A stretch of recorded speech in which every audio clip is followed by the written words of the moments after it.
क्या आप जानते हैं कि पुरी के जगन्नाथ मंदिर में विराजने वाले महाप्रभु पहले एक गुप्त गुफा में नील माधव के रूप में पूजे जाते थे। एक ऐसा भगवान जिसे पाने के लिए एक राजा ने अपना सब कुछ दांव पर लगा दिया, एक ब्राह्मण ने छल का सहारा लिया और एक कबीले की बेटी ने अपने पिता के विश्वास को दांव पर लगा दिया। चलिए जानते हैं नील माधव की वो रहस्यमयी कहानी जिसने उड़ीसा की धरती को पावन बना दिया। सतयुग की बात है। मालवा के राजा इंद्रद्युम्न भगवान विष्णु के परम भक्त थे। उन्हें स्वप्न में संकेत मिला कि नीलांचल पर्वत की गुफाओं में भगवान अपने सबसे सुंदर नील माधव रूप में विराजमान है। राजा ने अपने सबसे चतुर ब्राह्मण विद्यापति को उनकी खोज में भेजा। विद्यापति भटकते हुए उड़ीसा के घने जंगल में पहुंचे, जहां सबर कबीले के लोग रहते थे। वहां उनकी मुलाकात कबीले के मुखिया विश्ववसु से हुई। विश्ववसु ही वो भाग्यशाली भक्त थे जो रोज गुप्त रूप से नील माधव की पूजा करते थे। विद्यापति ने कई बार उनसे गुहार लगाई कि उन्हें भी दर्शन कराएं, पर विश्ववसु ने मना कर दिया।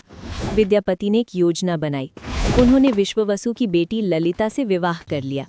अंततः अपनी पत्नी के बार बार अनुरोध करने पर विश्ववसु तैयार हुए, लेकिन एक शर्त पर। विद्यापति की आंखों पर पट्टी बांधी जाएगी ताकि वो रास्ता न देख सके। लेकिन विद्यापति भी कम चतुर नहीं थे। उन्होंने अपने कपड़ों में सरसों के बीज छिपा लिए और रास्ते भर उन्हें गिराते गए। जब वर्षा ऋतु आई तो उन बीजों से छोटे छोटे पौधे निकल आए, जिससे गुफा का रास्ता साफ हो गया। विद्यापति ने गुफा में पहुंचकर नील माधव के अद्भुत नीलमणि जैसे रूप के दर्शन किए और तुरंत राजा इंद्रद्युम्न को संदेश भेजा। जब राजा अपनी सेना के साथ वहां पहुंचे तो उन्हें वहां कुछ नहीं मिला। भगवान नील माधव अंतर्ध्यान यानी गायब हो चुके थे।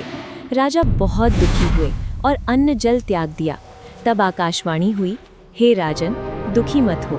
मैं अब नील माधव के रूप में नहीं, बल्कि दारू ब्रह्म यानी लकड़ी की मूर्ति के रूप में प्रकट होऊंगा। इसके बाद समुद्र में एक विशाल लकड़ी का लट्ठा तैरता हुआ आया, जिससे अंततः जगन्नाथ, बलभद्र और सुभद्रा की मूर्तियां बनाई गई। दोस्तों, नील माधव की ये कहानी हमें सिखाती है कि भगवान को छल से नहीं, बल्कि केवल सच्ची भक्ति से ही पाया जा सकता है। आज भी जगन्नाथ जी के विग्रह के भीतर वही ब्रह्म पदार्थ मौजूद है जो कभी नील माधव के हृदय में था। जय जगन्नाथ।